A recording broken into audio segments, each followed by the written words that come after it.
Hi అండి. నమస్తే madam.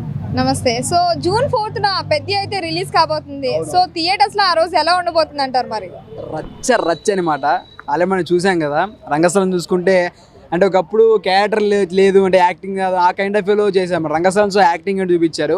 Mass mass mass అనమాట. తెలుగు అంటేనే మాస్ అంటే తెలుగు. అలాంటిది ఇప్పుడు మన బుచ్చిబాబు గారిది 4-5 సంవత్సరాల కళ అనమాట ఆ సినిమా. అలాంటిది మనం ఒకసారి ప్రజెంట్ చేస్తే ఎలా ఉంటుందో అలా ఉంటుంది అనమాట. సినిమా అయితే సూపర్ డూపర్ హిట్. ఎందుకంటే కొన్ని సినిమాలు చూస్తే మనకి ఆల్రెడీ అంటే కొన్ని ట్రైలర్ కానీ, ఆ గ్లింపులు కానీ, పోస్టర్స్ కానీ చూస్తే మనకి సినిమా మీద ఒక పర్టికులర్ వచ్చేసింది అనమాట. ఇది ఏంటి, దీని సంగతి ఏంటి అని చెప్పి. అలాగే అప్పుడు ఆల్రెడీ సూపర్ డూపర్ హిట్ అయితే చేసేసాము. ఇంకా ముందుకెళ్ళాలి అని చెప్పి సక్సెస్ అవ్వాలని మనస్ఫూర్తి కోరుకుంటున్నాం. మరి సో ఇక్కడ జాన్వీ కపూర్ అలాగే రామ్ చరణ్ వాళ్ళిద్దరికి కాంబినేషన్ సెట్ అయింది అంటారా? మరి సెట్ అవ్వకపోయినా మనం సెట్ చేసామండి. అంటే సెట్ చేసిన వ్యక్తి గొప్ప వ్యక్తి అనమాట. ఎందుకంటే మనము చూసుకున్నట్లయితే ప్రీవియస్గా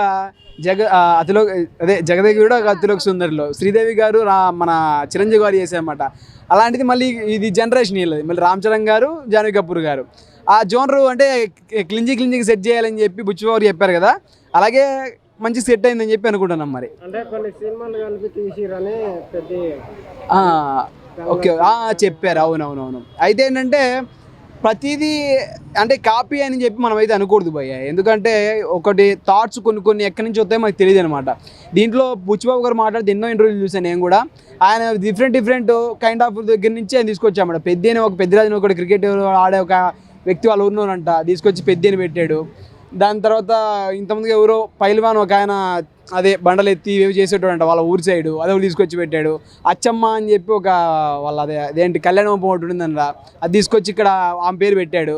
ఇలాంటివి ఏంటంటే అంటే క్రియేటివిటీ అనేది చాలా గొప్పదనమాట. ఇవన్నీ ఒక జోనర్లో కలిపి ఆ సినిమాని సూపర్ డూపర్ హిట్ చేయాలంటే చాలా కష్టము.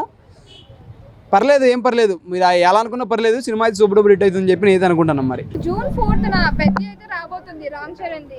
సో ఎట్లా అనిపిస్తుంది అంటారు? జూన్ 4th జూమ్ చేస్తే 2 years బ్యాక్ ఏదో వినపడ్డట్టుంది. ఏం వినపడదు, గుర్తొచ్చింది ఏమన్నా?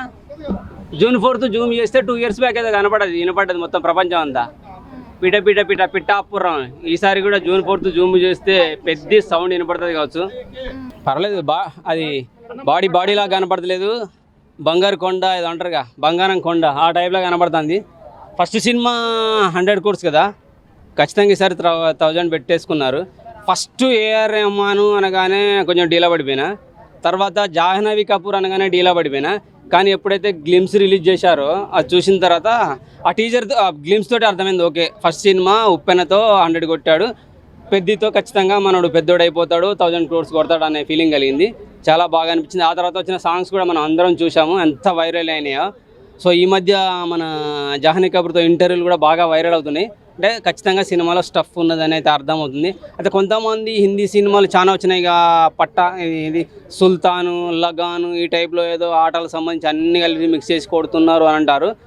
అవి వేరు ఇవి వేరు. మన బుచ్చిబాబు అనేటోడు ఒక్క సినిమాతోటే ఏ స్థాయికి ఎదిగాడో మనకు అర్థమైపోయింది. సో రామ్ చరణ్తో తీసే సినిమా కాబట్టి కొంచెం ఒళ్ళు జాగ్రత్త పెట్టుకొని తీస్తాడనే నమ్మకం అయితే మాకు అనిపించింది. గ్లిమ్స్ చూసిన తర్వాత నాకైతే ఖచ్చితంగా 1000 crores క్లబ్లో చేరుతాడు అనే ఫీలింగ్ కలుగుతుంది. మంచి మూవీ రాబోతుంది. జాహ్నవి కపూర్ కూడా నేనైతే ఇప్పటివరకు ఆమె హిందీ సినిమాలు బ్లాక్ బస్టర్ ఏది చూడలే.